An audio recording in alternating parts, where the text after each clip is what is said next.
Hello friends, welcome back to my channel. ட்ராமாக்குள்ள போறதுக்கு முன்னாடி மறக்காம இந்த வீடியோக்கு ஒரு லைக்க போட்டுருங்க.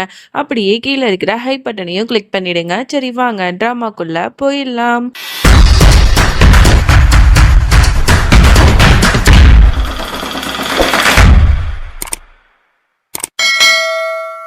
ஸ்டார்ட்டிங் சீன்ல நம்மளோட பரத்வாஜ் வீட்ல தான் காட்டுறாங்க. அங்க வந்து ஒரு பூஜை வச்சிருக்காங்க. அதுக்கு வரக்கூடாதுங்கிறதுக்காக சசிய வந்து ரூம்ல வந்து லாக் பண்ணிட்டு ரோஹிணி வந்திருப்பா. இங்க வந்து பூஜையும் வந்து நல்லபடியா நடந்துட்டு இருக்கும்.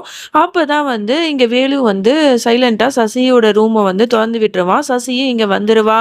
"என்னம்மா இவ்வளோ நேரம் நீ எங்க போன?" அப்படின்னு சொல்லிட்டு ஸ்வீட் எடுத்து அவ கையில குடுக்குறாங்க. உடனே அவளும் அத ஆசையா வந்து சாப்பிடுறதுக்கு போறா. அப்ப வந்து அவளுக்கு ஒரு மாரி கொமட்ட ஆரம்பிச்சிருது. ஏன்னா அவ பிரெக்னென்ட்டா இருக்கா இல்லையா? எதையுமே அவளுக்கு சாப்பிட முடியல. அப்பதான் அந்த ஃபங்ஷனுக்கு வந்திருக்கிறவங்கலாம் வந்து கேட்குறாங்க, "என்னாச்சு இந்த பொண்ணுக்கு இப்படி கொமட்டுறாளே? ஓ! சீமாவும் சசியும் பிரெக்னென்ட்டா இருக்காங்களா?" அப்படின்னு சொல்லிட்டுலாம் பேச, இங்க வந்து சீமாவுக்கு ரொம்பவே கஷ்டமா இருக்கு. அப்பதான் பாட்டி வேற வழி இல்லாம எல்லாத்தையும் சொல்றாங்க. "சீமாவோட குழந்தை தான் இந்த மாதிரி சசி வயித்துல இருக்கு. சசி தான் இந்த குழந்தைய பெத்தெடுக்க போறா. சரோகன்சி பிரெக்னன்சி மூலமா" அப்படிங்கிற மாதிரிலாம் பாட்டி சொல்ல, உடனே இதை கேட்ட ஊர் மக்களுக்கு பயங்கரமா ஷாக் ஆகுது. "என்ன சொல்றீங்க? இதெல்லாம் வந்து நல்லாவா இருக்கு? இவங்க குடும்பமே வந்து அவ்ளோ வந்து நல்ல குடும்பம். அப்படி இருக்கும்போது இவ்ளோ கேவலமான வேலையெல்லாம் பண்றீங்க." அப்படி இப்படின்னு சொல்லிட்டு வாய்க்கு வந்தபடி பேசுறாங்க. இதெல்லாம் கேட்கும்போது பாட்டிக்குமே ரொம்பவே கோவமா வருது. சரி இதுக்கப்புறம் அ நீங்க வந்து போங்க. அப்படிங்கிற மாரி அவங்க எல்லாத்தையும் வந்து சொல்லிடுறாங்க. அதோட சசி வந்து ஒண்ணுமே தெரியாத மாதிரி நைஸா மன்னிப்பு கேட்கிறா. "சாரி பாட்டி, எனக்கு இப்படிலாம் நடக்கும்னு தெரியாது." அப்படின்னு சொல்லிட்டு அதோட அவங்களும் வந்து எதுவுமே சொல்லாம அங்கேருந்து போயிடுறாங்க. அதோட இங்க சீமா, ரோகிணி 2 பேரும் ரூம்ல வந்து பேசிட்டு இருக்காங்க. அப்ப ரோகிணி சொல்றா, "எல்லாத்துக்கும் காரணம் இந்த சசி தான்க்கா. அவ வரக்கூடாதுங்கிறதுனால தான் அவளோட வந்து ரூம சாத்தி வச்சிருந்தேன். அவ எப்படி வந்து வந்தான்னு தெரியல. இவள பார்த்தாலே எரிச்சலா வருது." அப்படி இப்படின்னு சொல்லிட்டு இவ கத்திட்டு இருக்க. அப்ப அந்த இடத்துக்கு சசி வந்து இந்த மாரி மாட்டிட்டு இருக்கா. இந்த மாரி ரோகிணி ரொம்ப பெரிய தப்பு பண்ணிட்டா.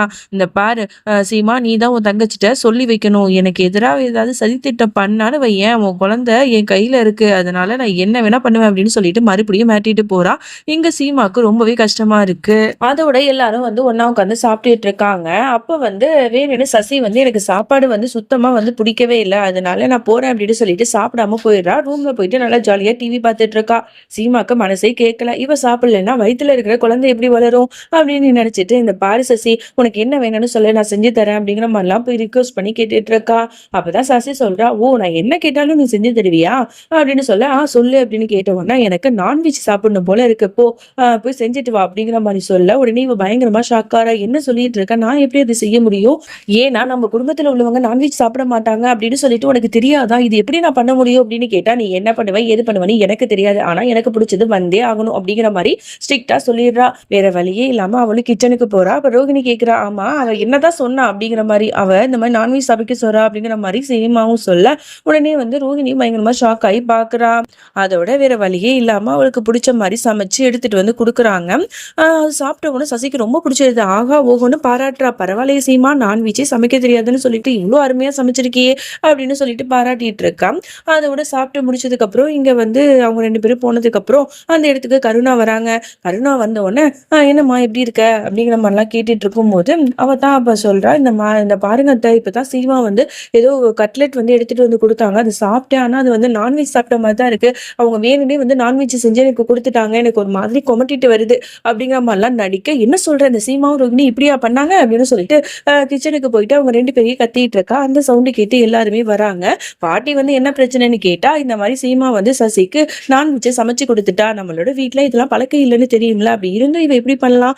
சசிய பிடிக்கலங்கிறதுக்காக என்ன வேணா பண்ணுவாளா? அப்படி இப்படின்னு சொல்லிட்டு கத்த, உடனே பாட்டியும் சொல்றாங்க, "என்ன சீமா, என்ன நடக்குது இங்க? அவங்க சொல்றதெல்லாம் உண்மையா?" அப்படிங்கிற மாரி கேட்க, சீமா திரு திருன்னு முழிச்சிட்டு இருக்கா. இதெல்லாம் பாக்குற சசிக்கு செம்ம சந்தோஷமா இருக்கு. நல்லா மாட்டிக்கிட்டாளுங்க அப்படிங்கிற மாரி அவ சொல்ல சிரிச்சிட்டு இருக்கா. அப்பதான் நம்மளோட சீமா சொல்றா, "இல்ல பாட்டி, இது வந்து நான்வெஜ்லாம் கிடையாது. நான்வெஜ் மசாலாவா நாங்க போட்டுருக்கோம். ஆனா இது வெஜ் தான்." அப்படிங்கிற மாரிலாம் சொல்றாங்க. இத கேட்ட உடனே, "இது எப்படி நாங்க நம்புறது?" அப்படிங்கிற மாரி அந்த கருணாவும் சொல்லிட்டு இருக்கா. அப்பதான் வேலைக்காரரும் வந்து சொல்றாங்க, "இந்த பாருங்க, ஃப்ரிட்ஜ்ல இருந்து எடுத்து இந்த மாரி இததான் வந்து சீமாவும், ரோகிணியும் பண்ணாங்க." அப்படிங்கிற மாரி சொல்ல, அப்பதான் வீட்ல இருக்கிறவங்க எல்லாருமே நம்புறாங்க. அப்பதான் வந்து சரி இப்ப பாத்தியா, இந்த பாரு சசி நீ தேவையில்லாத பிரச்சனைய உருவாக்கிட்டு இருக்க. அதனால இப்பவே அவங்க 2 பேர்ட்டயும் மன்னிப்பு கேளு அப்படின்னு சொல்ல, ரோஹிணிக்கு செம்ம சந்தோஷமா இருக்கு. நல்லா சாவுடி உனக்கு நல்லா வேணும் அப்படிங்கிற மாரி அவ சிரிச்சிட்டு இருக்கா. வேற வழியே இல்லாம சசி எல்லாருக்கும் முன்னாடியும் அவங்க 2 பேர்ட்டயும் மன்னிப்பு கேட்டுட்டு அங்க இருந்து போயிடுறா. ரூமுக்கு போயிட்டு ரொம்ப காண்டாவறா. இந்த 2 பேரும் சேர்ந்து என்ன ஏமாத்திட்டாளுங்களே, என்ன அசிங்கப்படுத்திட்டாங்களே அப்படின்னு சொல்லிட்டு. அதோட இங்க சீமாவும் ரோஹிணியும் ஜாலியா பேசிட்டு இருக்காங்க. அதுவும் ரோஹிணிலாம் பாத்தியாக்கா அவ வசமா மாட்டிக்கிட்டால, எனக்கு செம்ம சந்தோஷமா இருக்குக்கா. நம்ம கிட்ட மன்னிப்பு கேட்டால எனக்கு எவ்வளவு நிம்மதியா இருக்கு தெரியுமா? இவளுக்கெல்லாம் இப்படிதாக்கா பண்ணும் அப்படிங்கிற மாதிரிலாம் சொல்லிட்டு இருக்கா. அதோட இங்க அடுத்த நாள் ஆகுது. இங்க பிரேம் வந்து சீமாக்காக ஒரு அழகான நெக்லஸை வந்து கிஃப்ட் பண்ணியிருப்பான். ஸோ இது எல்லாத்தையும் பார்க்குற வந்து சசிக்கு செமையா காண்டாவுது. அந்த நெக்லஸ் நம்ம கழுத்துல இருந்தா எப்படி இருக்கும் அப்படின்னு சொல்லிட்டு கனவு காண ஆரம்பிக்கிறா. எங்க நம்மளோட பிரேமும் அவளோட கழுத்துல போட்டு அழகு பார்க்குறான். இந்த நெக்லஸை வந்து போட்டதுக்கு அப்புறம் தான் அவ்வளோ அழகா இருக்கு, பார்க்கறதுக்கே ரொம்ப செம்மையா இருக்க அப்படின்னு சொல்லிட்டுலாம் ஃப்ளர்ட் பண்ணிட்டு அதுக்கப்புறம் வந்து ஆஃபீஸ்க்கு கிளம்பி போனான். அவன் போனதை பார்த்துட்டு உடனே வந்து இந்த சசி வந்து வந்துட்டு ரொம்ப திமிரா பேசுறா. என்ன சீமா இந்த மாதிரி இந்த நெக்லஸ் பிரேம் உனக்காக ரொம்ப அழகா கிஃப்ட் பண்ணியிருக்கால, ஆனா என்ன பண்றது, இது உனக்குன்னு எழுதி வைக்கல, எனக்கு தான் எழுதி வச்சிருக்கு. அந்த நெக்லஸை இப்பவே என்கிட்ட கொடு அப்படிங்கிற மாதிரி கேட்டோம்னா அவளுக்கு பயங்கரமா ஷாக் ஆகுது. என்ன சொல்ற, பிரேம் வந்து எனக்காக கிஃப்ட் பண்ணது, அது எப்படி நான் உன்கிட்ட தர முடியும் அப்படின்னு கேட்க, இந்த பாரு எனக்கு எது பிடிச்சிருக்கோ அது எனக்கு இப்பவே வந்தாகணும், அப்படி இல்லைன்னு வையன் உன் குழந்தை தான் வருத்தப்படும், நான் என்ன பண்ணுவேன்னு உனக்கு தெரியும்ல அப்படின்னு சொல்லிட்டு ஒவ்வொரு நாளுமே அந்த குழந்தைய வச்சு மிரட்டிக்கிட்டே இருக்கா. அதோட எல்லாரும் வந்து ஒன்னா உட்காந்து சாப்பிட்டுட்டு இருக்காங்க. இவ கண்ணால காட்டுறா, சொல்லு பிரேம்கிட்ட சொல்லு, அந்த நெக்லஸ் என்கிட்ட கொடு அப்படிங்கிற மாதிரிலாம் கண்ணால செய்கை காட்டுறா. ஆனா சீமா வந்து ஒண்ணுமே தெரியாத மாதிரி நின்றுட்டு இருக்கா. உடனே சசி வந்து எந்திரிக்கிறேங்கிற பேர்ல அப்படியே வலிக்கு விழற மாதிரி போறா. உடனே வந்து சீமாலாம் பயந்துட்டா. எல்லாருமே பயந்துட்டு என்னாச்சு ஏதாச்சுன்னு பதறாங்க. இல்ல தடுமாறிட்டேன் அப்படிங்கிற மாதிரி சொல்லி சமாளிக்கிறா. இதெல்லாம் பார்க்கும்போது சீமாக்கு ரொம்ப கஷ்டமா இருக்கு. கிச்சன்ல போயிட்டு வருத்தப்படுறா.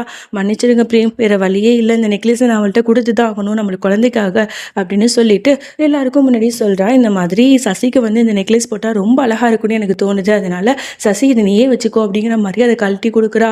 இதை பார்க்குற பிரேமுக்கு பயங்கரமா காண்டாவது, கோவமா ரூமுக்கு எந்திரிச்சு போயிடுறான். அப்பதான் வந்து சீமா வந்து கிச்சன்ல நிப்பா. மனோரஞ்சனி போய் கேட்குறாங்க, என்ன சீமா இப்படிலாம் பண்ற, பிரேம் உனக்காக ஆசையா வாங்கி கொடுத்த பொருளை போய் நீ எப்படி அவகிட்ட கொடுக்கலாம், என்ன சசி உன்னை ஏதாவது சொன்னாலா சொல்லு அப்படிங்கிற மாதிரிலாம் நோண்டி நோண்டி கேட்குறாங்க. அப்ப சசி வந்துட்டு சொல்லாதங்கிற மாதிரியே சொல்றா. உடனே வந்து நடிக்கிறா, இந்த மாதிரி என்னக்கா இந்த மாதிரி அண்ணன் வந்து உங்களுக்கு கொடுத்த கிஃப்ட்டை போயிட்டு நீங்கள் என்கிட்ட கொடுக்குறீங்க, இந்தாங்கக்கா நீங்களே வச்சுக்கோங்க அப்படின்னு ட்ராமா பண்ணுறா. இல்லை சிசி நீ ஏன் வச்சுக்கோ அப்படிங்கிற மாதிரி சீமாவும் சொல்லிடுறா. அதை விட ரூமில் போயிட்டு அந்த நெக்லஸை போட்டு பார்த்துட்டு செம்மையாக வந்து மினுக்கிக்கிட்டு இருக்கா. ஐயோ எவ்வளோ அழகாக இருக்குது, அந்த சீமா கழுத்தில் விட என் கழுத்தில் போட்டதுக்கு அப்புறம் தான் இதுக்கு தனி அழகே வந்திருக்கு அப்படிங்கிற மாதிரிலாம் தனியாக வந்து ஜாலியாக சிரித்து பேசிக்கிட்டு இருக்கா. அப்போ கரெக்டாக வந்து வேலு வந்துடுறான். வந்துட்டு அந்த நகை மேலே தான் இவனுக்கு முழுசாக கண்ணா இருக்கு. சசி இந்த நெக்லஸ் எனக்கு வேணும் அப்படிங்கிற மாதிரி அவன் கேட்குறான். இவ பயங்கரமா ஷாக் ஆகி என்னடா சார் அப்படிங்கிற மாதிரி கேட்குறா. இப்போ நீ மட்டும் தரல, நம்ம 2 பேருக்கு இருக்கிற அஃபேரை பற்றி உன் வீட்டில் இருக்கிறவங்கள்ட்ட சொல்லிடுவேன் அப்படின்னு சொல்லிட்டு மிரட்டுறான். இதோட இந்த பாட்டை நம்ம முடிச்சுக்கலாம். இதுக்கப்புறம் என்ன நடந்துச்சு அப்படின்னு சொல்லிட்டு நம்ம நாளைக்கு பார்க்கலாம். வர வர எபிசோட் பயங்கர இன்ட்ரெஸ்டிங்காகவும் இருக்கும், அதனால ஸ்கிப் பண்ணாமல் எல்லாரும் ஃபுல்லாக பாருங்க. நெக்ஸ்ட் வீடியோவில் சந்திக்கிறேன். அது வரைக்கும் பை ஃப்ரெண்ட்ஸ்.